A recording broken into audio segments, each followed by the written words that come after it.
And here we are back with you on our Facebook Live and YouTube Live, and I am alive. And we have other people here that are live today too that you will meet very soon. But first, I want to tell you who I am. I'm Tom Tynan. I'm the host of Home Show Radio in Houston, Texas, every Saturday from 9 to noon and Sunday 8 to 11, where we answer your home improvement questions now for going on middle of 35 years. I'm 34 and a half years, almost 35, doing the radio show. And of course, now that the internet was invented, during that period, when I started, now that I'm here, that means I'm very old, by the way. We now have YouTube and we have Facebook Live. And finally, before me on Saturday, we have the Garden Pros. And you can catch them on Sports Radio 610 in Houston from 7 until 9. I go on from 9 to noon on Saturdays. I'm here today with Charlie Mosier, who is the facilitator of all of this and makes it all happen. He's in one place, I'm in another place. We have other people in other places. And for some reason, we're all here now because of the internet, which I did not invent. Well, and actually today, Tom, in case you couldn't tell, and Yes. I'm sure everybody can, let me just kind of fix this up here so I'm not quite so washed out. There you go. I'm in Orlando, Florida today. We're attending a conference of HVAC, plumbing, electrical contractors from around the country. There's about 1,500 of them here today, and we're talking with them, and that's why I'm here. And you can tell I'm in Florida because there's where is it over here? It's right there. There's a palm tree over my shoulder. It's the other side. There you go. There it is. There you go. Palm trees, a couple of them. And a couple of minutes ago, it was much darker out there because it's Florida and it's the afternoon, so it was raining. 3 o'clock every day. Every day. I lived there 15 years in South Florida. I know. That's how it works. 3 but o'clock, today, rains. So today what we're going to do is we're going to be taking the questions you have. You can go ahead and put them in the comment section below, and we're happy to do that. Love to hear from you and answer some questions that we get from Tom's Ask Tom section at homeshowradio.com. That's going to happen as well. Plus, we have a very special guest coming along with us today on the news. Where is that little? I'm kind of remote today, so my buttons aren't all where they belong. We have, oh, look at that. I'm not even there. We have, well, I want to just get to the next shot. I know it's the one shot that I didn't check, right? The one shot I didn't check, and there I am. I'm not there. We have our guest. Okay. Where is he? There he is. He's Jeff Roberts. He's from Trifection. Yay! And Jeff is Jeff's at his house. It's a moving picture. You have to move. He is a moving target for sure. But Jeff's here with us today because he's moved since we set up the shot here. So, but Jeff is, so we'll just fix him. There you go. So Jeff, that's Charlie's passive aggressiveness. It's okay. If you move, he gets upset. I do. I know you do. I do this with you every week. So Jeff is here because he's got something going on in connection with Tom's appearance at the Berry Center. And so, Jeff, why don't you tell us what you got going on? Oh, hang on a second, Jeff. Your mic isn't on. Try it now. It's supposed to be CNN. Okay. It is. It's CNN. Can you hear me now? Yeah, this is OAN. I can hear you now. Yeah. Can you hear me now? This is the One America Network. Jeff. Okay, Jeff. Jeff, before you say anything, Charlie just said the Berry Center. Let me just tell people. There is a home show. It is the Sci-Fair Home and Outdoor Living Show this Saturday and Sunday at the Berry Center. And Jeff, I'm about to introduce you. And Jeff has got something that they do for the Remodeling Council out there. There you go, Jeff. All right. So what we're doing at the home show at the Berry Center that Tom Tynan is talking about is we're doing a garage sale. A garage sale, it's not where you're going to come buy coats and shoes and coffee cups like the garage sale on your street. It's a garage sale where vendors from all over the city, remodelers, builders, take some things are used and some things are new, but it's all construction materials, appliances, light fixtures, plumbing fixtures, plywood, doors, windows, you name it, there's going to be some of it there. And it's going to be at great prices, and it all goes for a good cause. This is all, the Remodelers Council every year does a very large charity project. We do some type of remodeling at usually some shelter, like a kid's shelter or a ladies' shelter or something. It's usually through Home Aid that we get these projects, and they're large. And this is how we fund it. All of the money that we use to do the project comes from this garage sale, and it's a big garage sale. You have things that are new, things are mostly new, things that are from projects that the remodelers um, donate to this cause. Correct. So the group of remodelers, when believe it or not, sometimes we go in and remodel a kitchen that you wonder why are they remodeling, because it's all new stuff. Maybe the house is a year old and they just don't like it. And we pull cabinets and appliances and whatever out, and if it's practically new, we don't throw it away. We stack it up in the corner and we save it for this garage sale. But aside from that, the certain places around town, like say Ferguson Enterprises, that they sell appliances and plumbing fixtures and lighting fixtures. They have inventory that maybe they've had for a while that they want to get rid of, clear space, take it off the books, brand new things that they will donate to the show at great prices. So it's like those things you see on Facebook where you can get a brand new car for $27 because they have too much in their warehouse. Yeah, right? Exactly like that. Yeah, Except we okay, probably fine. won't have any cars. Although in this case, delivery doesn't cost $45,000 because you have to bring your own truck and haul the stuff back with you on Saturday and Sunday, right? That is correct. All But right. but one caveat to that: the last couple years before COVID, there was a moving company that was there at the dock. That if you bought something that you couldn't take off with you because you were in a Volkswagen and you bought a big giant grill or something, they were there and they would do hot shot runs. I don't know if they're going to have that this year, but they were just there and they were able to help. Okay. So so we're talking kitchen, we're talking windows, we're talking trim, lumber, all kinds of stuff. Talking everything like Ideal Roofing.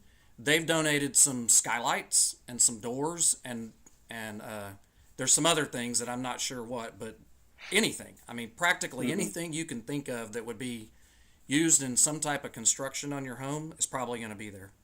But the best selection goes to those who get there early. Absolutely.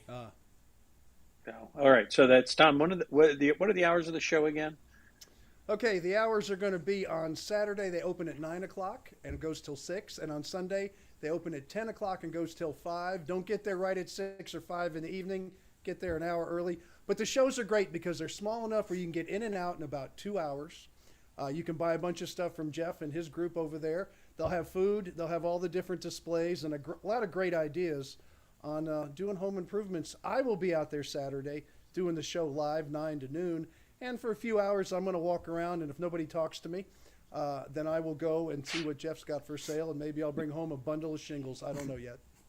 There you go. Or maybe some Tyvek or something. So, you'll I'll find get a something roll there. of Tyvek and put it up in the backyard. Right. Maybe get a new air conditioner Yes. for the garage while you're there or something. That I probably could use, actually. Mine's old. Yeah.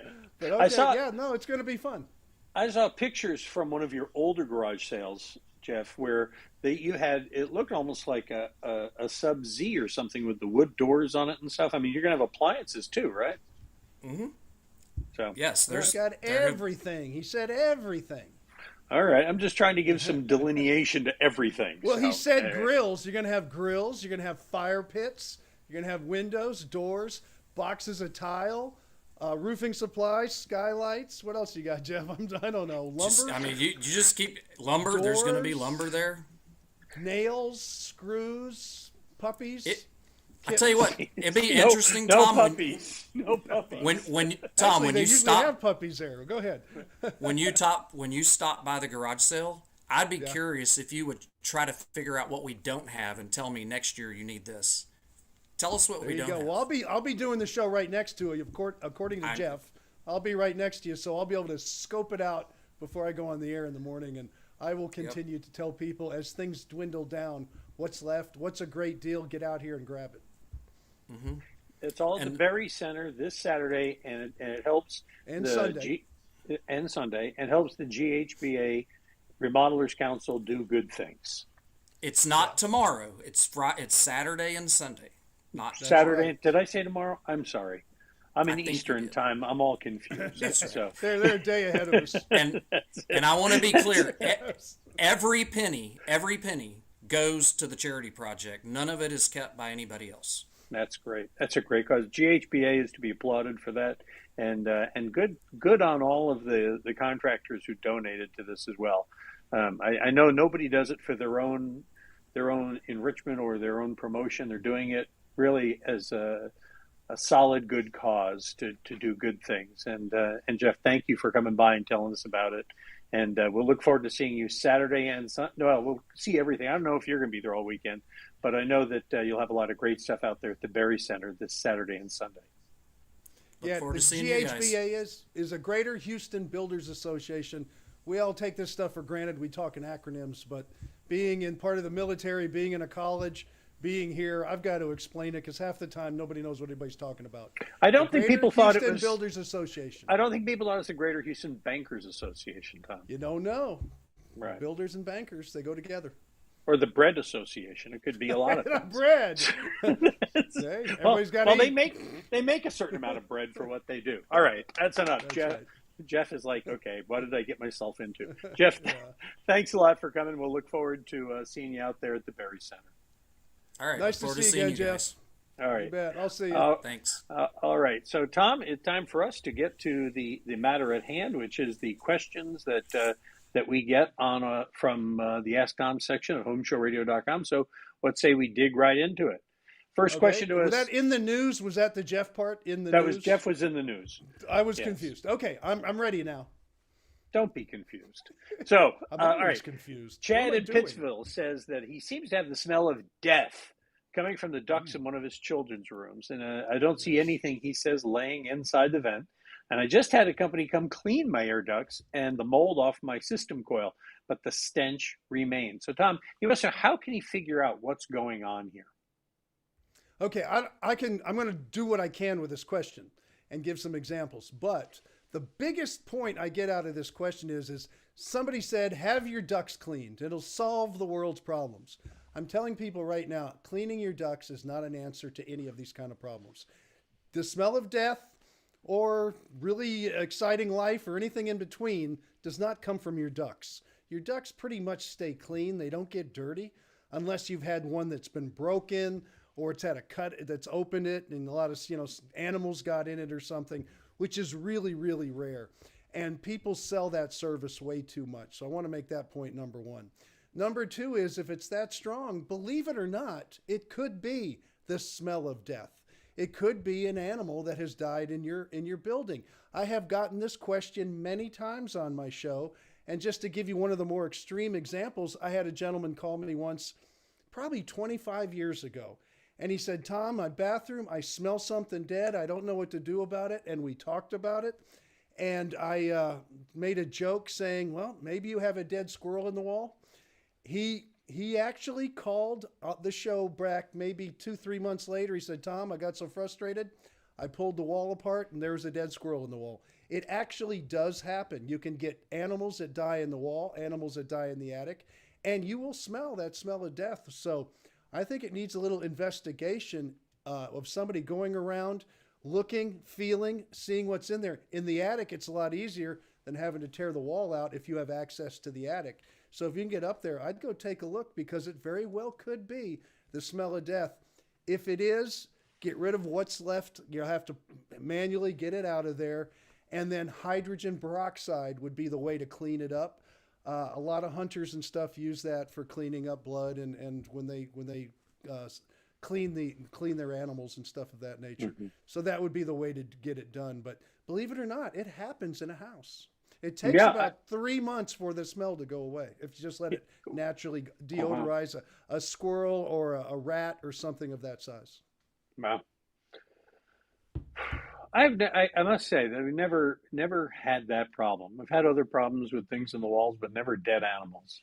Well, I can tell you this, in all my years of remodeling and doing that stuff, I have pulled walls apart. I have pulled ceilings down or soffits, and there's been skeletons of animals that have died in the building, what we call the envelope or inside the structure. So it's not as uncommon as people would think. What happens is they drop down in the walls or they get caught in an area they can't get out. And once that happens, it's just a slow way of them dying and eventually deteriorating, I don't know, going away. Okay, I hit that button a little prematurely here. That's Sorry okay. about that. It Bob, actually helped me get Bob out in of the Cyprus question. writes to us. He Yes. says, "I moved here from Boston, Tom, and I don't understand the numerous roof penetrations here. Why not consolidate plumbing stacks and gas vents like they do up north? In other words, why do you guys do it that way down here? We think we do it better up there." I have Well, an it's answer done. for Bob, Yes. but let's hear yours first. It's the code. The plumbing codes say that's the way you do it. Each fixture has to have its own stack. I know up north they combine them a lot into a bigger stack, or they do different things with them. But down here, it's just the way the codes read. The inspectors inspect your homes that way, and that's the way it's built. We don't have the issue of trying to consolidate everything because of snow and ice and issues like that. We just don't deal with down here. Mm-hmm. Well, and I go back to my tried and true when people from other places come here and tell us how they did it where they come from. And that is that when you move here, remember that you're a refugee, not a missionary. So, love you, Okay, and Bob. let me say this also. Up north, Yeah. everything is smaller and everything is stacked. Yeah. And they allowed in the older homes what was called wet venting, which is not allowed down here, where everything can drop into the same vent going out. So there's some code requirements. And in Texas, everything is so spread out. You'll have a bathroom way at one end of a building. You'll have a bathroom at the other end of the building. You'll have 4,000, 5,000 square feet, not 1,200 square feet that you bring a family of 8 up in the Northeast or up in the northern part of the True. country. And they do stack the bathrooms and things very tight when you do those kind of buildings. So the process is different here too. Sure. I mean, and there you'll get the triple deckers or the duplexes going together because they're trying to squeeze as much as they can into Absolutely. the smaller Square space footage up in there. Texas is everywhere. I used to say that's one of the arrogances of living in the West is that we can go out, we don't have to go up. It's cheaper to go out. Going deep, Yeah. we could have basements. Why don't you have basements? That's what everybody says when they move down here. We don't, to do a basement, it would be fine, but it would be so dang expensive. It doesn't make sense. Why do you do basements up north? You have a freeze line. You have to get your foundation 18 to 24 inches below the freeze line. When Lake Placid, that freeze line was over 3 feet deep. So you're going to dig all that dirt out anyway. You're not going to put it back when you're done. So voila, you have a basement. There it is. And then you There can it put, is. in Texas, our attic is the basement. It's used that way, unfortunately. But Unfortunately for that. All right. Yes. Next question we got for you comes from Hunter's Creek. That's where Kevin is. He says, I have 2 water heaters connected with an expansion tank, Tom.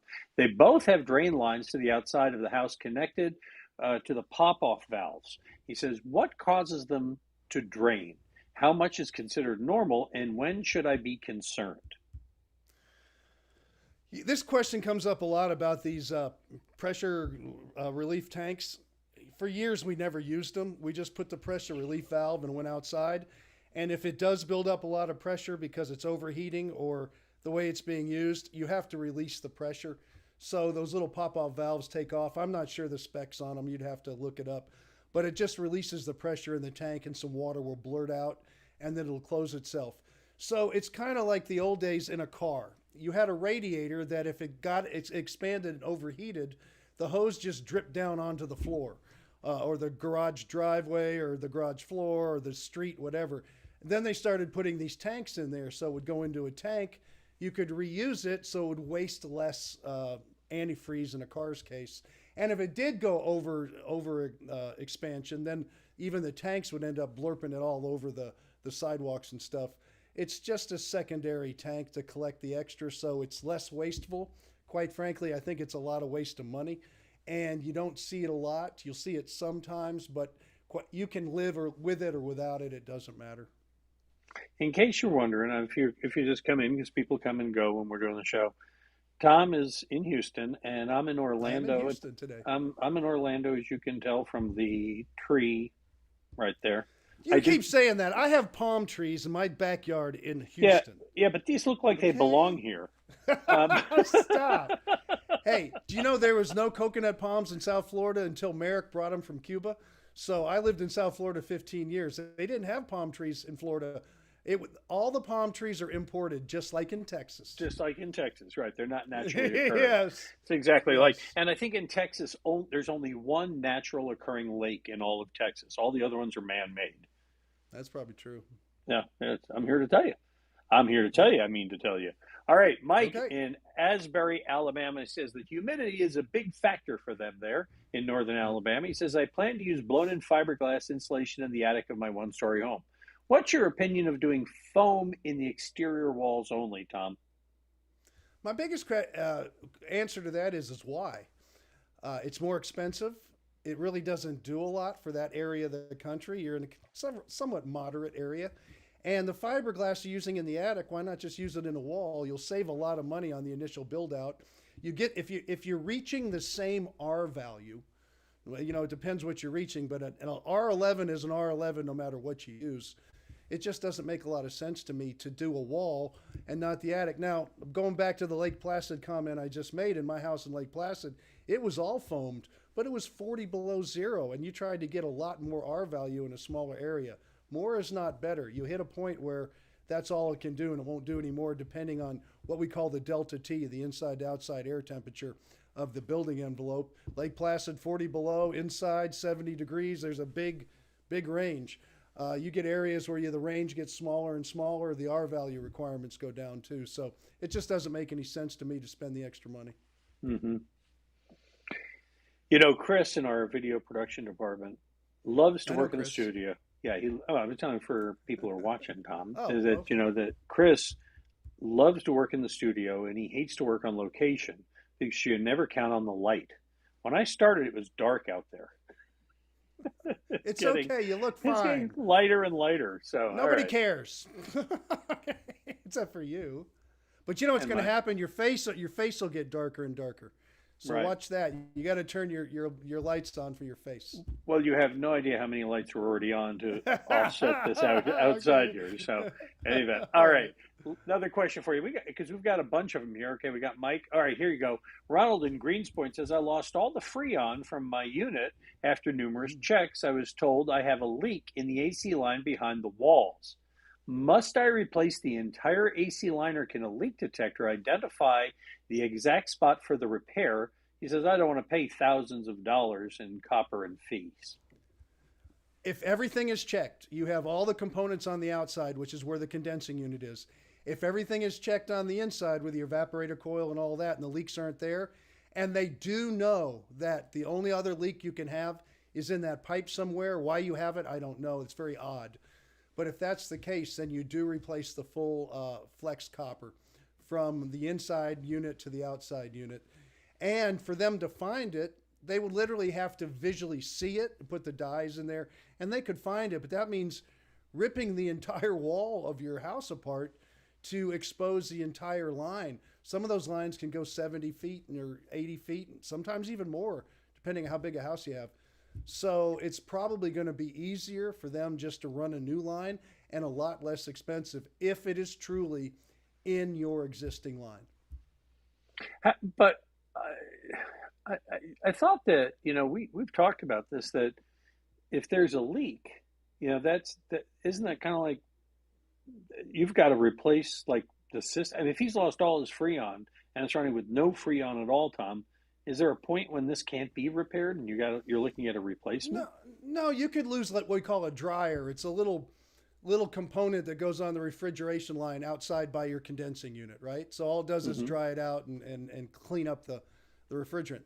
And so if that had a hole in it or rusted out, and I've had them happen where all of a sudden the Freon just leaves the whole system, and you replace the dryer, solder a brand new one in, and everything's sealed again, then you purge the system and you reestablish the refrigerant in it, it's fine. So no, sometimes you'll lose it all. You don't have to have a whole new system. If it's just really rare to have it in a line somewhere, that means something had to puncture it or break it apart, because that's a copper tube. That's a flexible copper tube. So it's very, very rare. And that's why you have to be sure, because usually it's either at any of the connections on the outside or the inside of the system. But it can always, if you know where it is, it can be fixed. And it doesn't matter the amount of Freon, whether it's a slow leak or boom, it just happened overnight and you lose it all. As long as you can fix the leak, the rest of the system, your evaporator coil or condensing coil, all the connections on the outside, your compressor, if that's all fine, you just need to fix the leak and refill it and rebalance it. All right. Bill in Rosenberg says, I noticed my neighbor's ground wire for their panel box was not connected to the ground rod. So he said, and his neighbor said, I knew it. It's been like that for years. It didn't matter. But good old Bill went over after having a discussion and fixed it for him. He says Good he for Bill. mentioned that, but his neighbor mentions that he was having GFI issues in different areas of the house. So does the ground wire have to be connected to the ground rod or not, Tom? Well, the answer is yes, and it's a code requirement. But it does do things. I had a ground wire that was broken exactly like they're explaining at a house I had in Galveston Island off the coast of Texas. And one night the wind was blowing, and I didn't know it at the time. And I was looking, and the street light was dimming and getting bright and dimming and getting bright. And the next day I looked around, and for some reason I saw that my ground wire was disconnected. And I realized that when the street light was on, it was in the morning. If I touched it on and off, the street light would start to dim back and forth. I don't really know why. It had something to do with the dual ground. They're close together. So, of course, me, I think it's cool when I'm playing with the whole thing. Hey, yeah. Okay. Like a little kid, you finally get bored with it and say, okay. And then I went down and put a clamp on there and fixed it. But, yeah, it needs to be grounded, and it just makes the system more consistent. And if you don't, you can have GFIs mess up because they get these little surges. And so it's very easy to fix, and they usually get broken with a weed eater or something. Somebody will come by and just snip it off because it's right there at the ground. But it's very simple. You can take any copper wire and just connect it all back together. It doesn't have to be real fancy. All right. Our last question for today, because we're almost out of time. He says, Neil in Missouri says his chosen electric vendor went out of business. I know this happened to you once, Tom. He says, I was also notified by my electricity provider that they would no longer be able to supply me with electricity and that some other provider was going to be taking their place. However, after reading the fine print in their letter, the bottom line is that the new provider would not be honoring the same rate. So I switched providers. Are they allowed to do that, Tom? Yes, but they aren't allowed to charge you for a early disconnect fee. And that probably was in the original contract, that if you left, you would pay $175 or $250 or something like that to break the contract before the length of the term. They can't do that. You can't be left hanging out there with no electricity. And so part of the deregulation is another company will take it over. Would they like to keep you as a customer? Yeah. Are they going to go back down to a really low introductory rate the first company had? Maybe, maybe not. In my case, the big company that picked me up said, yeah, we're going to go ahead and honor it. So, and they made it very clear on their letter they wrote me. I was very pleased with that. So I am fine with that one, but it doesn't mean they have to. But the fact is, and he did the right thing, you go and you shop again, and you go ahead and find a company that's cheaper, and nobody's going to fine you. Nobody's going to penalize you. You did exactly what you're supposed to do. You read the fine print, and you acted as a good consumer. So when Company A goes out of business, I wind up going with Company B. Company B does not have to honor Company A's deal. They have to notify you, and they cannot charge you for leaving early. All right. So when that happens, you can turn around at that point and shop for somebody else to do your power then. Yes. So you're not obligated to go to Company B just because Company A went out of business. No, you're just obligated. Right. Somebody has to provide electricity. In my case, in my last one, it was a no-name company I had. And then everybody here in Texas knows Reliant. Reliant took it over, and they said, Tom, well, they didn't say Tom, but they said, dear customer, we are going to honor this rate, and you are now going to be making your checks out to Reliant. And I thought, thank you. I mean, I was very pleased. No call, no nothing. And now probably when it's over, I will end up switching to another cheaper retailer, depending how the economy works and how everybody's doing things with the energy issues right now. But yeah, it's up to whoever takes it over. But you do have the option of leaving. We talked about this the other day in particular, because it came up that time of year for me to shop mine, and I was surprised to see things are up as high as 11 cents. And it's like, and that's kind of high, but I took your advice and signed up for somebody for 24 months because I have reason to believe, and I think you probably would support this, is that power is going to cost more in the next 12 months than it's going to cost in 24 maybe. Depending where you are in the country and how you get your power, and depending what happens in the world right now, you could see rates going up as high as 20 cents. which would be astronomical. You talk about people who are hurting with a gas pump, and the gas pump, that's a different issue, although it's energy. But you'll see people in the northern parts of the country whose heating bills next year could be so outlandish that people are not going to be able to feed themselves. It could get bad before it gets better. But I think overall, because of what happened and because of the drastic moves that has been made in the last 12 to 16 months, that more drastic moves as things change will happen again. And we're going to be even more conscious about how important keeping a balanced energy system across the country is, because we have the opportunity to do it. So it might turn out for the better in the long run, but we're up for a bumpy ride for a little while, I think. But Charlie, you did the right thing, because if it goes way down, like I told you when we had that little email back and forth, you'll be able to leave if you can anytime. You probably will have to pay a fee. Right. But if that fee is if the lower rates are gonna outbalance the fee, who cares? You're still gonna come out ahead in 60 days and be saving even more money. So I've done that before, because I shop for fun sometimes. Okay. I do. I really do. Yeah. Well, okay. It's and I like to shop for cars for fun. So I mean, we both have our kinks. Well, that'll be a while before you can do that now too. That's true. So, that's true.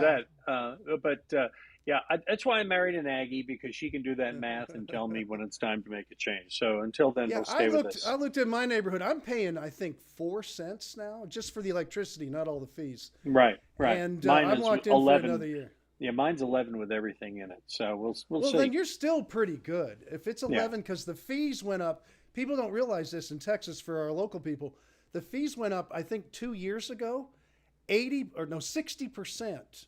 The fees went up overnight, just jumped, and everybody paid it. It wasn't the electricity was more expensive. The delivery charges jumped dramatically over a very short period of time, which nobody has any control over. Well, we have no control over the clock, and it has run out on us. We appreciate you all watching and sending in your questions. You want to send them to us, it's easy. Just go to homeshowradio.com, click on that Ask Tom button, send them in. We're happy to answer your questions. We will not be here next Thursday. I have another obligation. I went to a lot of trouble to make this happen so we wouldn't miss 2 weeks in a row. but we will not be able to do the show next Thursday, but we'll be back the following Thursday. But send your questions in, because Tom and I are going to get together. We're going to record a bunch of Ask Tom videos, and we'll put those up at homeshowradio.com. And of course, you can hear Tom on the radio all weekend. You can on Saturday from 9 to noon. And this Saturday, I'll be at the Berry Center broadcasting live on stage. Big stage, big place. Yes, we're going to have background band and everything. It's going to be quite impressive. And on Sunday from 8 to 11, where I'll be home sitting here where I am right now doing the show, and then traveling that night to Brownsville. But on Saturday, before I go on live, we'll have from 7 to 9 the Garden Pros, and they're going to answer all your garden questions, because I don't know where all y'all live, but you know about Texas, and we had that terrible freeze last year. We've got a lot of planting and growing going on in this state right now, so that's a great show for everybody to tune into. All right, that's Saturday, and then Tom on Saturday and Sunday. And remember the Berry Center. Go to the Berry Center this weekend, if nothing else, to visit the Builders Houston Builders Association Remodelers Council garage sale, charity garage. And Charlie, they can go to our website, right, and get the exact details, get a discount coupon. Is that discount still going? coupon and everything? And remember, homeshowradio.com. First responders get in free on Sunday. So when you come into the parking lot, if you tell them you know Tom, you can park for free. Yeah, parking's easy there. Yes, and it I'll is. get you a free space for sure. All right, and Tom be looking for you. Don't disappoint him. So we will see you again 2 weeks from today with another Ask. Got a question? Ask Tom on Home Show Radio. Home Show Radio. Free advice from a pro who knows. Home Show Radio. Home Show